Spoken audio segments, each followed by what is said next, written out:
अस्सलाम वालेकुम, मैं हुरम काशिफ और आप देख रहे हैं prime Canada TV news weekly round up में आपको वेलकम करते हैं। जैसे कि आप सब जानते हैं व्यूवर्स कि हम इस शो में बात करते हैं गुज़िश्ता हफ्ते के गुजरे हुए अहम हालात और वाक़यात की। सबसे पहले बात करेंगे कनाडा की और एक नज़र डालेंगे प्राइम कनाडा वीकली में।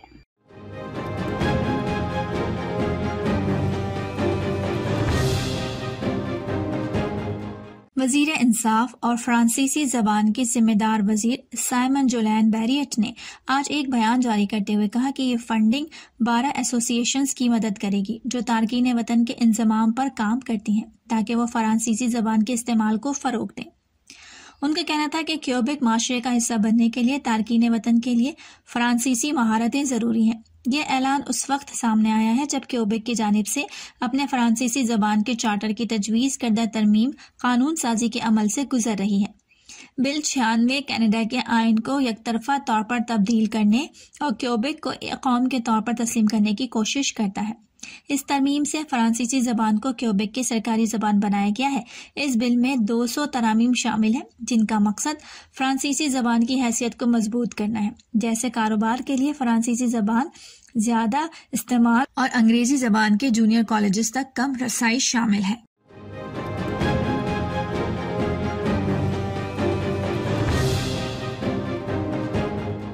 वज़ीर आज़म जस्टिन ट्रूडो की जानिब से Kamloops first nation community chief से टेलीफोनिक राब्ता किया और उनसे तक़रीबात में शरीक ना होने पर माजरत की और उनसे जल्द कम्युनिटी का दौरा करने का भी अहद किया। फर्स्ट नेशन कम्युनिटी ने 2 बार ट्रूडो को कनाडा के सच और मुफाहमत के पहले कौमी दिन के मौके पर मदऊ किया था, लेकिन वज़ीर आज़म 3 सितंबर को टोफिनो BC गए और इसका कुछ हिस्सा ख़ानदान के साथ छुट्टियां गुजारने में गुजारा। ट्रूडो के दौरे ने मकामी रहनुमाओं को तनकीद का मौका दिया। उन्होंने कहा कि बच जाने वालों के एजाज़ में मुनक्कदा तकरीबात में वज़ीर आज़म का शिरकत ना करना उनकी बेइज्जती है। गुज़िश्ता रोज़ एक न्यूज़ रिलीज में कैलगरी पुलिस ने कहा कि गियर हफ्ते को शिमाल मगरबी घर से चोरी किया गया था।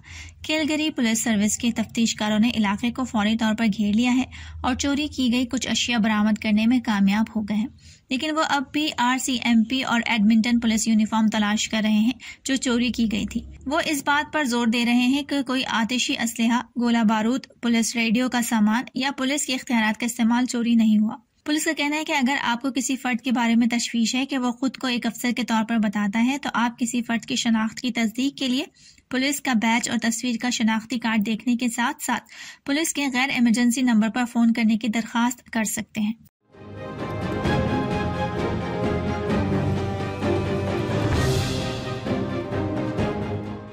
विंडसर पुलिस के मुताबिक ये पुल जो विंडसर और डेट्रॉइट को मिलाने वाली 2 सरहदी गुजरगाहों में से एक है, कनाडा से निकलकर अमेरिका जाने वाले ट्रैफिक के लिए दोबारा खुलना शुरू हो गया।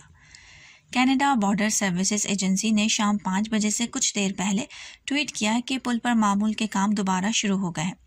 विंडसर पुलिस का कहना है कि CBSA की रिपोर्ट के मुताबिक सेकेंडरी इंस्पेक्शन एरिया में एक गाड़ी में मुमकिन धमाकाखेज मवाद बरामद हुआ था जिस पर इमरजेंसी सर्विस को बुलाया गया था। पुलिस ने बताया कि ड्राइवर CBSA की हिरासत में है और उससे मज़ीद तफ्तीश जारी है और यकीन है कि इसमें कोई और शख्स मुलव्वस नहीं है। पुलिस तर्जुमान ने मजीद कहा कि इस हवाले से पहले कोई धमकी नहीं हुई थी और अवाम की हिफाजत को यकीनी बनाने के लिए पुल को बंद किया गया था और छानबीन के बाद दोबारा खोल दिया गया।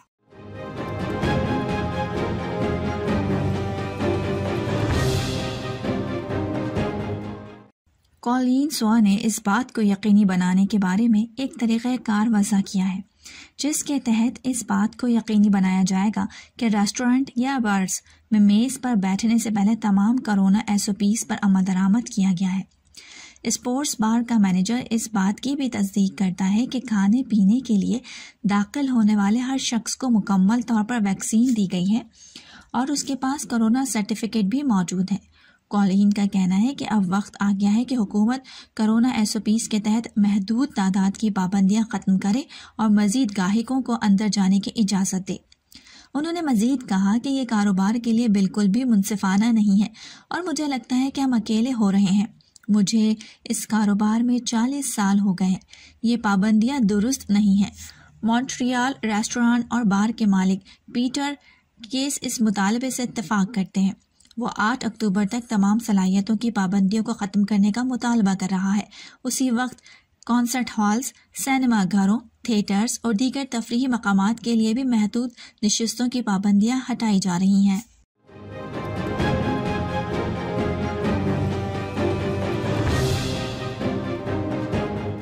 हुकूमत ने कहा है कि आजिरों को कोरोना के लिए ज्यादा खतरा समझा जाता है।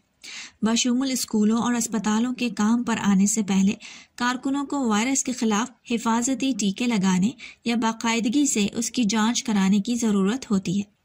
कुछ तंजीमें जैसे टोरंटो डिस्ट्रिक्ट स्कूल बोर्ड और कुछ अस्पतालों ने सख्त पॉलिसीज नाफिज की हैं, जिनमें से मुमकिन तौर पर नौकरी से बर्खास्त किया जाना भी शामिल है। गुज़िश्ता रोज स्कूल से मुताल्लिका 146 नए केसेस रिपोर्ट हुए हैं, जिनमें से 11 अमले के अरकान भी शामिल हैं और 5 स्कूल उस वक्त वबा की वजह से बंद है। ग्रीन पार्टी के रहनुमा माइक स्क्रेनर का कहना है कि 80% वैक्सीनेशन की शरह इतनी अच्छी नहीं है जब 12 साल से कम उम्र के बच्चे खुद वैक्सीन नहीं करवा सकते।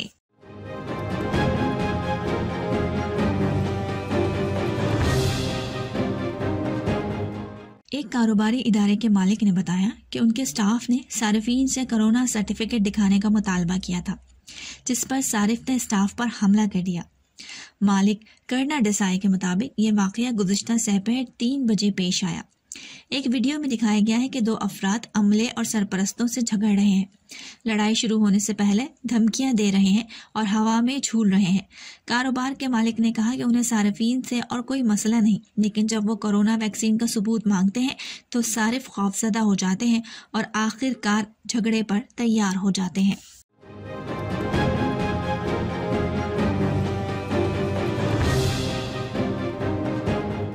एक प्रेस कॉन्फ्रेंस के दौरान डक्स ने कहा कि हुकूमत जानती है कि स्कूलों में वैक्सीन के मैंडेट की ख्वाहिश है और वज़ीर तालीम जेनिफर वाइटसाइड इस वक्त एक ग्रुप मुरतब कर रही हैं ताकि इस बात को यकीनी बनाया जा सके कि असातिज़ा और स्कूल के अमले के लिए लाजमी वैक्सीन के मसले को हल किया जाए। ये ऐलान के बाद जो लोग सूबे में तवील मुद्दती निगहदाश्त के घरों में मुलाजिम हैं, उनके लिए 12 अक्टूबर आखिरी तारीख है कि तमाम कारकुनों को मुकम्मल तौर पर वैक्सीन दी जाए। सूबाई हेल्थ ऑफिसर डॉक्टर बूनी हैनरी ने मंगल को कहा कि 12 से 26 अक्टूबर के दरमियान भर्ती होने वाले हर फर्द के लिए वैक्सीन की एक खुराक होनी चाहिए और वैक्सीन के बाद कम से कम 7 दिन काम करना चाहिए और अपनी पहली खुराक के बाद 35 दिन के अंदर दूसरी खुराक हासिल करनी चाहिए। मुलाजमत जारी रखने के लिए ये जरूरी है वालों को अपना वैक्सीनेशन कार्ड दिखाकर वैक्सीनेशन का सबूत देना होगा।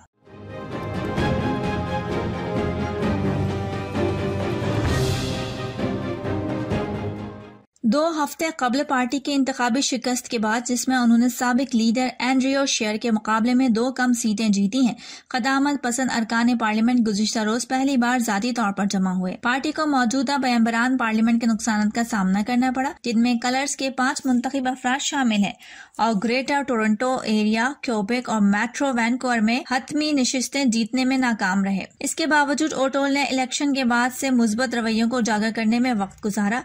बशमूल पार्टी ने ओंटारियो में वोट बैंक बढ़ाया और अटलांटिक कनाडा में नई नशिस्तें जीती हैं। क़दामत पसंद अरकान पार्लियामेंट ने मंगल को तकरीबन 6 घंटे मुलाकात की और इस दौरान एक ऐसी करारदाद के हक में वोट दिया जो उन्हें ओटोल की क़यादत का जायजा लेने की ताकत फराहम करती है।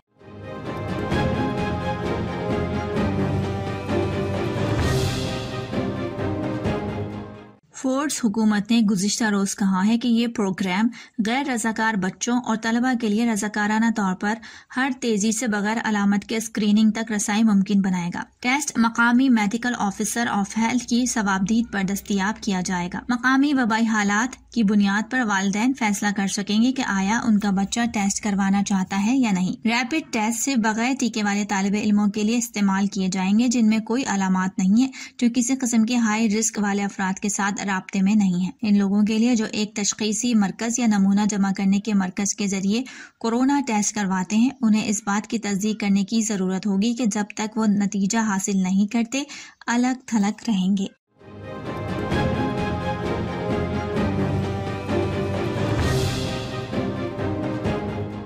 ये ऐलान उस वक्त सामने आया जब अमेरिका और इसराइल समेत दीगर ममालिक ने अपनी आबादी के बड़े हिस्सों के लिए कोरोना वैक्सीन बूस्टर शॉट्स की मंजूरी दे दी है। लेकिन माहिरीन इस बात पर मुनक़सिम है कि इससे बीमारी के खिलाफ कितनी मदद मिलेगी, जबकि मॉडरेना का कहना है कि बूस्टर शॉट जरूरी होगा। मॉडरेना के सदर स्टीफन होग ने एक हालिया इंटरव्यू में बताया कि हमने इस साल डेल्टा वेरिएंट के इजाफे को देखा है और ये बहुत से लोगों को उनकी बुनियादी वैक्सीनेशन से तकरीबन 1 साल बाद हुआ है, और जो हम जानते हैं कि वो ये है कि आपको क़ुव्वत मुदाफ़ियत कम होती हुई नजर आएगी। तकरीबन 1 साल के दौरान लोगों के खून के खलियात खत्म होते और नए बनते हैं, इसलिए वैक्सीन का असर कम हो जाता है। लिहाजा हम समझते हैं कि अब बूस्टर शॉट लगवाने का वक्त आ गया है ताकि हम मुसलसल इजाफे की पेश नजर मुमकिन तहफ़्फ़ुज़ की आला सतह तक पहुँच सके। हेल्थ कैनेडा को दरख्वास्त का जायजा लेना है और इस बात का फैसला करना है कि बूस्टर शॉट को मंजूर किया जाए और किन हालात में किया जाना चाहिए। इस फैसले को कितना वक्त लगेगा उस पर कुछ नहीं कहा जा सकता।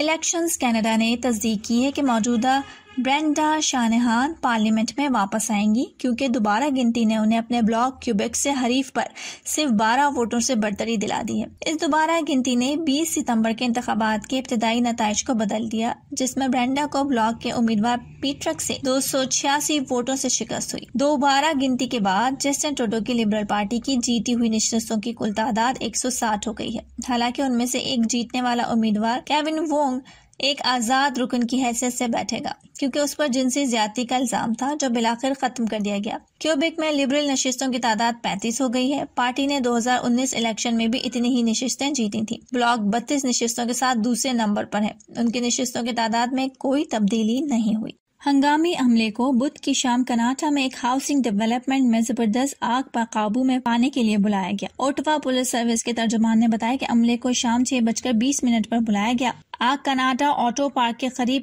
पैल्डियम ड्राइव के बिल्कुल करीब लगी थी। तर्जुमान ने बताया कि ये खतरनाक आग एक ज़ेली डिवीजन में लगी थी और यहाँ घर अभी ज़ेरे तामीर है और उनमें कोई भी रिहाइश पजीर नहीं है। ये घर खाली थे, किसी के जख्मी होने की इत्तला नहीं मिली है। सोशल मीडिया पर शाया होने वाली तस्वीर में दिखाया गया है कि घर आग के शोरों में लपटे हुए हैं और सियाह धुआं जाए वक़्वा से उठ रहा है। तर्जुमान ने बताया कि इसके बाद आग पर इमरजेंसी अमले ने काबू पा लिया था।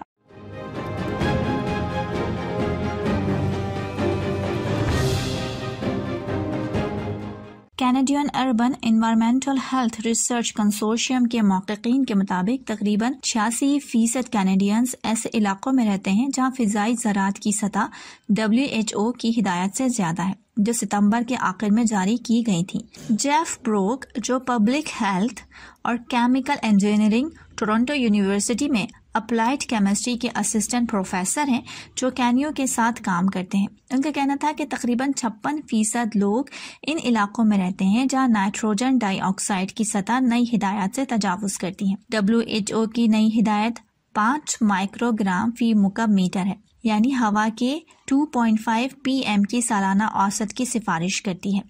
2.5 PM से मुराद हवा के ज़रात इतने छोटे हैं कि जब आप सांस लेते हैं तो ये ज़रात फेफड़ों में दाखिल हो सकते हैं। इदारे की तहकीक से पता चलता है कि अगरचे कनाडा का बेशतर हिस्सा ठीक ज़रात के बारे में पुराने WHO की हिदायत के मुताबिक था, जबकि अब शहरी कनाडा का बेशतर हिस्सा इस नए मयार से तजावुज करता है, जैसा कि मगरबी कनाडा के कुछ हिस्से जंगल की आग के धुआं की लपेट में रहे हैं। बुजुर्ग, नौजवान और बच्चे मिसिसॉगा शहर के मरकज में वाक़े सेलिब्रेशन स्क्वायर पर जमा हुए। तकरीब का मौजू इमाम हुसैन इंसानियत का निजात दहिंदा था। तकरीब का बाकायदा आगाज दोपहर की नमाज के बाद तिलावत कुरान पाक और मुतासिर कुन तकरीर से हुआ। तकरीर शिया और सुन्नी दोनों ने इमाम हुसैन रज़ी अल्लाह तआला अन्हु के एहतराम और इंसानियत के मकसद के लिए जुल्म के खिलाफ उनकी अजीम कुर्बानी के हक में की गई और हमारे मौजूदा वक्त में किसी तरह इमाम हुसैन रज़ी अल्लाह तआला अन्हु की तालीमात काबिल इतलाक़ है, उस पर बात की गई। तकरीर के बाद शुरका ने चौक पर चक्कर लगाया। उनके हाथों में प्ले कार्ड्स थे जिन पर लिखा था इमाम हुसैन रज़ी अल्लाह तआला अन्हु के लिए सुन्नी शिया मुत्तहिद है। उसके साथ साथ शुरका इमाम हुसैन की शान में नज़में पढ़ रहे थे। मिसिसॉगा में अरबियन वॉक में शामिल होकर शुरका ने इमाम हुसैन रज़ी अल्लाह तआला अन्हु और उनके साथियों की अजीम कुर्बानी को याद किया। ज़ाहिरी शिकस्त को हक और इंसाफ की मुस्तकिल फतह में तब्दील करने में सफीर करबला सैयदा ज़ैनब सलामुल्लाह अलैह का अहम किरदार है। शुरका ने एक आवाज़ बनने के अपने अहद की तजदीद की और मौजूदा दौर में जुल्म और नाइंसाफ़ी के खिलाफ आवाज़ उठाने का अज़्म किया।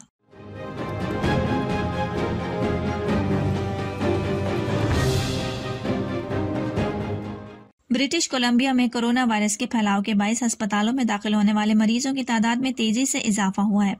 सूबे में कोरोना वायरस से मुतासरा मरीजों की हफ्तावार औसत तादाद 667 है, जबकि इस वक्त सूबे में फाल केसेस की तादाद 5,929 हो चुकी है। नए केसेस में से 258 फ्रीजर हेल्थ रीजन में, 78 वैनकूवर कोस्टल हेल्थ रीजन में, 118 दाखला हेल्थ रीजन में, 91 नॉर्दर्न हेल्थ रीजन में और 79 आइलैंड हेल्थ रीजन में थे। अस्पतालों में ज़ेरे इलाज मरीजों की तादाद 373 हो गई है, जिनमें से 132 मरीज इंतहाई निगहदाश्त यूनिट में दाखिल हैं।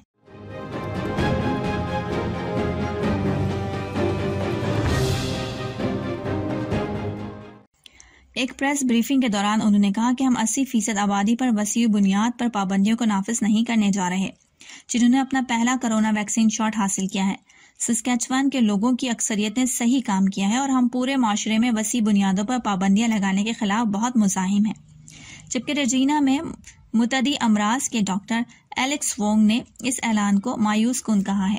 उन्होंने कहा कि वो कोविड-19 को फैलने से रोकने के लिए सेहत आमा की इजाफी हिदायत की उम्मीद कर रहे हैं। खास तौर पर थैंक्स गिविंग के तवील हफ्ते के इख्तिताम से पहले उनका मजीद कहना था कि रेजिना में सेहत आमा की देखभाल का निज़ाम तबाह हो चुका है। सूबे के वबाई अमराज के हवाले से एक नए सूबाई कमांड सेंटर का ऐलान वाकई कुछ नहीं बदल सकता। और अब पाकिस्तान के अहम हालात और वाक़यात जो गुज़िश्ता हफ्ते हुए, उस पर नज़र डालते हैं प्राइम पाकिस्तान वीकली में।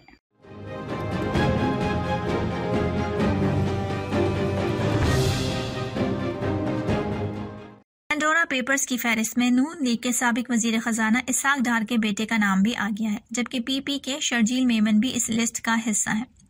पेंडोरा पेपर्स में वफाकी वजीर सनत खुसरो बख्तियार के अहल खाना के नाम भी ऑफशोर कंपनीज निकल आई है। इस लिस्ट में वजीर आजम के साबिक माविन खुसूसी वकार मसूद के बेटे और एग्जिट कंपनी के मालिक शोएब शेख के नाम भी ऑफशोर कंपनी निकल आई है। पेंडोरा पेपर्स की फहरिस्त में कुछ रिटायर्ड फौजी अफसरान, कुछ बैंकार, कुछ कारोबारी शख्सियात और कुछ मीडिया मालिकान के नाम भी शामिल है।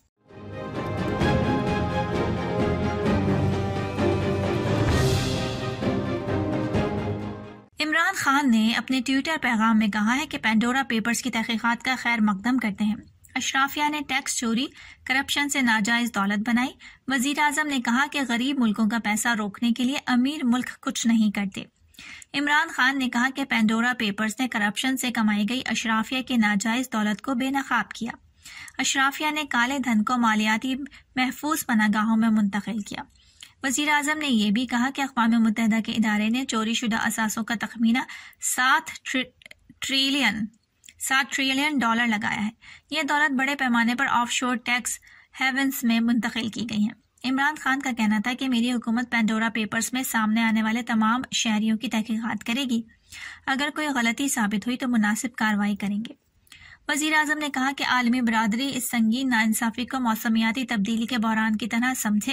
तरक्की पजीर दुनिया की अशराफिया ईस्ट इंडिया कंपनी की तरह दौलत लूट रही है। बदकिस्मती से अमीर रियासतें बड़े पैमाने की इस लूट मार को रोकने में दिलचस्पी नहीं रखती।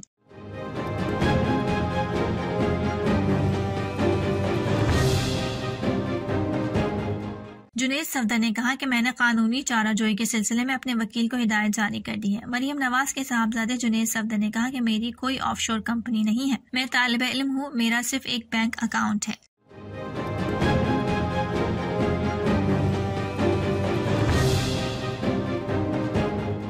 गवर्नर कंधार का कहना है कि पाकिस्तान के साथ तिजारत और पैदल आमदरफ एहतजाजन बंद की है।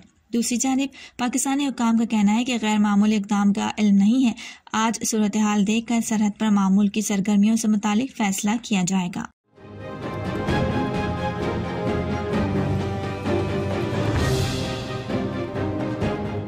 पेशावर में मीडिया से गुफ्तगू में PDM सरबराह ने कहा कि हम चोरों के हाथों से की गई इंतखाबी इस्लाहात कबूल नहीं करेंगे। उन्होंने कहा कि धांधली से आई हुकूमत आइंदा इंतखाबात में इस्लाहात की बात कर रही है। ये दोबारा इख्तिदार में आने की खातिर धांधली के लिए वोटिंग मशीन ला रहे हैं। मौलाना फजल रहमान ने मजीद कहा कि इलेक्ट्रॉनिक मशीन को इलेक्शन कमीशन ने भी मुस्तरद किया है। लाखों पाकिस्तानियों को वोट धांधली के जरिए इस्तेमाल किया जा रहा है।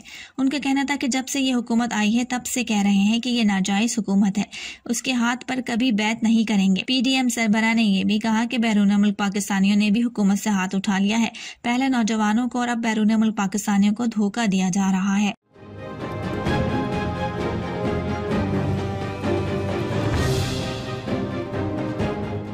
वजीर इत्तलात फवाद चौधरी का कहना है कि आला सतह का सेल पेंडोरा लीक्स में शामिल तमाम अफराद से जवाब तलबी करेगा। पेंडोरा लीक्स के मुतालिक हक़ाइक़ कौम के सामने रखेंगे। ज़राए का कहना है कि इजलास में पेंडोरा पेपर्स के बाद की सूरत हाल पर गौर किया गया।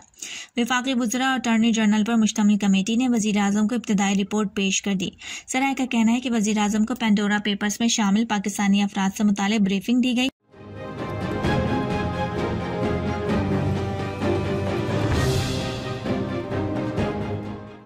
Army chief general Qamar Javed Bajwa की ज़ेर सदारत कोर कमांडर कॉन्फ्रेंस मुनक़िद हुई, जिसमें खत्ते की सिक्योरिटी, सरहदी और दाखिली सिक्योरिटी समेत अहम उमूर का जायजा लिया गया। ISPR के मुताबिक कॉन्फ्रेंस के शुरका को पाकिस्तान को गैर मुस्तहकम करने के दुश्मन क़ुव्वतों के मकरू अज़ाइम से आगाह किया गया। कोर कमांडर कॉन्फ्रेंस ने भारतीय फौज के मकरू प्रोपेगेंडे का नोटिस ले लिया और पाकिस्तान के इलाकाई सलामती के लिए तमाम जरूरी इक़दाम करने के अज़म का इजहार किया। जनरल कमर जावेद बाजवा ने कहा कि भारतीय फौज का बेबुनियाद प्रोपेगेंडा उनकी मायूसी का मज़हर है। उन्होंने मजीद कहा कि भारतीय प्रोपेगेंडे का मकसद भारत के अंदरूनी तनाज़ात और इंसानी हुकूक की संगीन खिलाफ वर्जियों से तवज्जो हटाना है। ISPR के मुताबिक कॉन्फ्रेंस में अफगानिस्तान में उभरती इंसानी और सिक्योरिटी सूरत हाल पर तशवीश का इजहार किया गया। कोर कमांडर कॉन्फ्रेंस में कहा गया कि खित्ते के अमन और इस्तेहकाम के लिए बैनुल अक़वामी बरादरी का ताउन और राबता जरूरी है।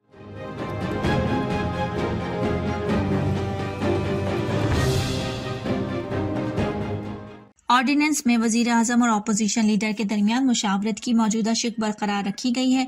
ऑर्डिनेंस में चेयरमैन नैब की तैनाती के तरीक़ेकार में पार्लिमानी कमेटी को पहली बार शामिल किया गया है। ऑर्डिनेंस के मुताबिक चेयरमैन नैब के मामले पर वजीर आजम और अपोजिशन लीडर में इत्तेफाक न हुआ तो मामला पार्लिमानी कमेटी में जाएगा। बुनियादी निकात के मुताबिक चेयरमैन नैब को हटाने के लिए सुप्रीम जुडिशियल काउंसिल से रुजू करना होगा। ऑर्डिनेंस के मुताबिक नए चेयरमैन नैब के लिए जस्टिस जावेद इकबाल के नाम पर गौर किया जा रहा है। मुजव्वज़ा नैब ऑर्डिनेंस के तहत और मौजूदा चेयरमैन नए चेयरमैन की तैनाती तक बरकरार रहेंगे।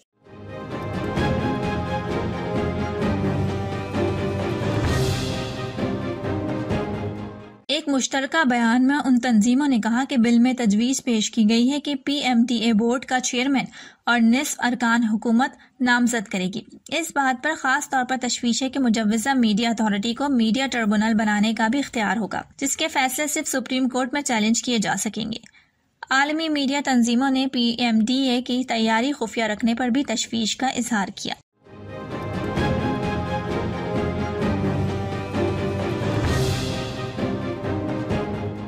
इस हवाले से सदर मुमलिकत डॉक्टर आरिफ अलवी ने कौमी एहतसाब दूसरा तरमीमी ऑर्डिनेंस 2021 जारी किया। ऑर्डिनेंस के मुताबिक चेयरमैन नैब का तकर्रुर सदर करेंगे और वजीर आजम और अपोजिशन लीडर की मुशावरत से करेंगे।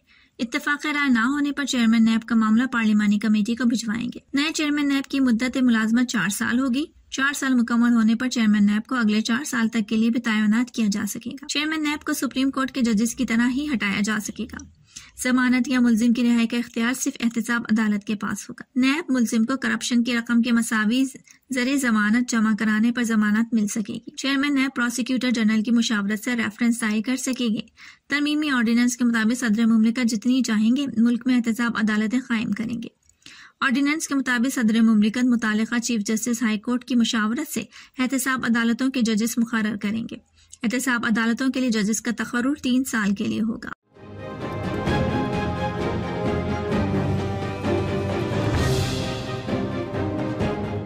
तर्जुमान सेक्रेटरी हेल्थ का कहना है कि जिम्मेदारान के खिलाफ सख्त एक्शन के अहकाम जारी किए गए हैं। सेक्रेटरी सेहत इमरान सिकंदर का कहना है कि फेक एंट्रीज जिम्नेजियम, मेलसी, वहाड़ी और चीफ एग्जीक्यूटिव ऑफिस मुल्तान से की गई।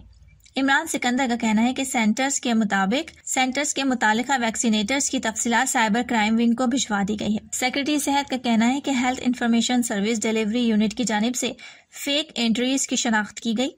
NCOC को फेक एंट्रीज की रोकथाम के लिए जामे तजावीज भिजवा दी गई।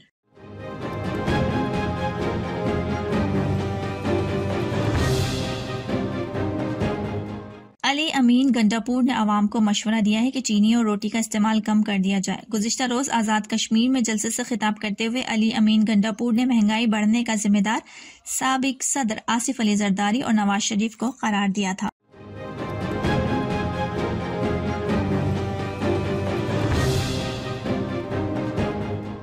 NCOC के इजलास में 11 अक्टूबर से स्कूल मुकम्मल तौर पर खोलने का फैसला किया गया है।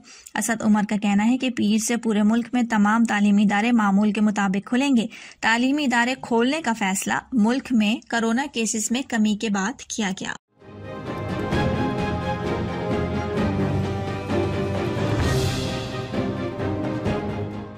एक सहाफी ने असद उमर से सवाल किया कि क्या ये ऑर्डिनेंस NRO नहीं। असद उमर ने उन्हें जवाब दिया कि ये बिल्कुल NRO नहीं है, ये उस तरफ ले जाने की कोशिश है जिस मकसद के लिए नैब बनाया गया। उनका कहना है कि FIA और एंटी करप्शन जैसे इदारे तो पहले भी थे, पहले ये तमाम इदारे हुकूमत के मातहत थे। विफाकी वजीर ने कहा कि नैब इसलिए बना था कि एक आज़ाद इदारा हो जो हुकूमत पर चेक एंड बैलेंस रख सके। सारी कौम में परेशानी है कि केस चलते रहते हैं मगर अंजाम को नहीं पहुंचते। एक सहाफी ने विफाकी वजीर से सवाल किया कि क्या नैब ऑर्डिनेंस में तरमीम हो जाएगी। असद उमर ने जवाब दिया कि तरमीम जरूर होगी, क्यों नहीं होगी।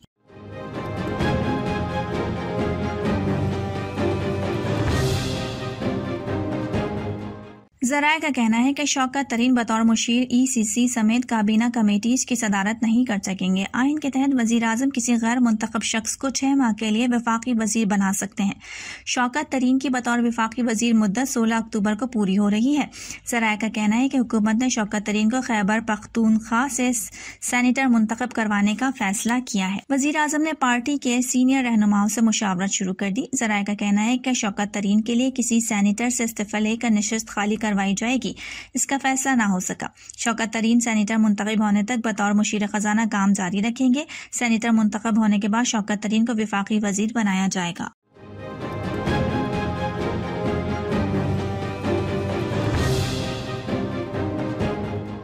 इस बयान के मुताबिक वुकला तंजीमों ने नैब तरमीमी ऑर्डिनेंस को काला कानून करार दे दिया। उनका कहना था कि नैब तरमीमी ऑर्डिनेंस के इजरा पर मायूसी हुई। सदारती ऑर्डिनेंस से नैब कानून में तब्दीली पार्लियामेंट को नीचा दिखाने के मुतरादिफ है। नए चेयरमैन नैब की तैनाती तक काम जारी रखने का कानून खिलाफ मेरिट है। मखसूस फर्द के लिए तरमीम तयशुदा कानून की खिलाफ वर्जी है। पाकिस्तान बार काउंसिल और सुप्रीम कोर्ट बार एसोसिएशन का कहना था कि मखसूस फर्द के लिए तरमीम किसी के लिए भी काबिल कबूल नहीं। अफसरान के पुरकशिश पैकेजेस पर बतौर जज तकर्रुरी अदलिया की आज़ादी से तजावुज़ है।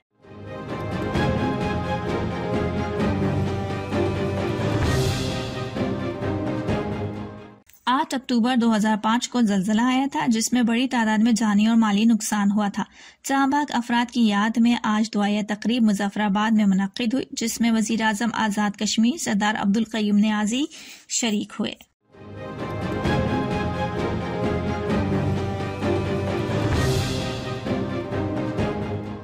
शहरी जल्जले से मुतासरा अपने मकानात और दुकानों की मरम्मत करने और गिरे हुए मलबे उठाने में मसरूफ हैं। कई मुतासरीन हुकूमती इमदाद के मुंतज़िर हैं।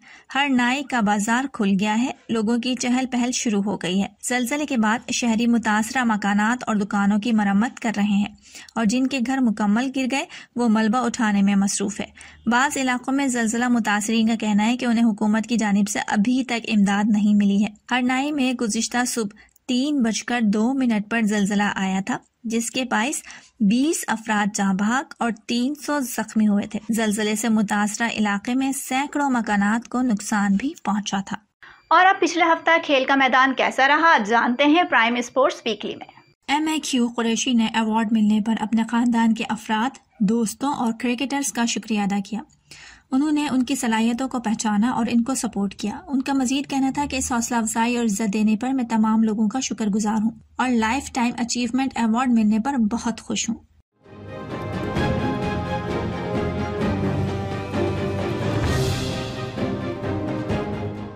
बाबर आजम ने ये रिकॉर्ड कौमी T20 चैंपियनशिप में सेंट्रल पंजाब और सदरन पंजाब के दरमियान मैच में अबूर किया। इस मैच से कबल बाबर आजम को 7,000 रन मुकम्मल करने के लिए 4 रन दरकार थे। पाकिस्तानी कप्तान ने 187 इनिंग्स में 7,000 रन मुकम्मल करके क्रिस गेल का रिकॉर्ड तोड़ा। क्रिस गेल ने 192 इनिंग्स में 7,000 रन T20 रन्स का संगे मील उबूर किया था। बाबर आजम इससे कबल तेज तरीन 6,000 रन करने वाले एशियन बैट्समैन भी रह चुके हैं। 6,000 रन मुकम्मल करने में वो क्रिस गेल से सिर्फ 3 इनिंग्स पीछे थे, मगर उन्होंने 6,000 से 7,000 रन का सफर 22 इनिंग्स में मुकम्मल किया। बाबर आजम ने कम से कम इनिंग्स के साथ कम से कम वक्त में भी तेज तरीन 7,000 रन का रिकॉर्ड अपने नाम किया। बाबर आजम ने डेब्यू के 8 साल 10 माह में ये संगे मील उबूर किया। वो 9 साल से कम वक्त में 7,000 T20 रन मुकम्मल करने वाले पहले बैट्समैन हैं।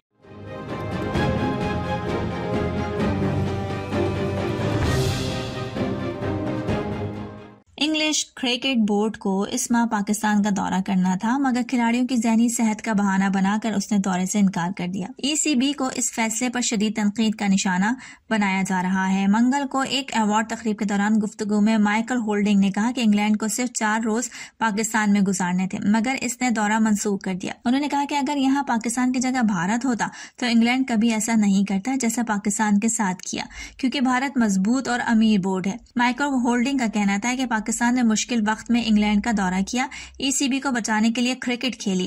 ECB के पास मौका था कि वो पाकिस्तान क्रिकेट बोर्ड के एहसान का खर्च उतारता, मगर उसने ऐसा नहीं किया। उन्होंने कहा कि इंग्लिश बोर्ड ने एक बयान दिया और बयान के पीछे छुप गए, कोई सामने आकर बात नहीं कर रहा, क्योंकि उन्हें भी मालूम है कि ये गलत हुआ है। वेस्ट इंडियन लेजेंड ने कहा कि ECB का बयान भी उनकी समझ से बाहर है, उसमें कोई वजन नहीं। न्यूज़ वीकली राउंड अप में आज इतना है। इरम काशिफ को इजाजत दीजिए और देखते रहिए प्राइम कैनेडा TV।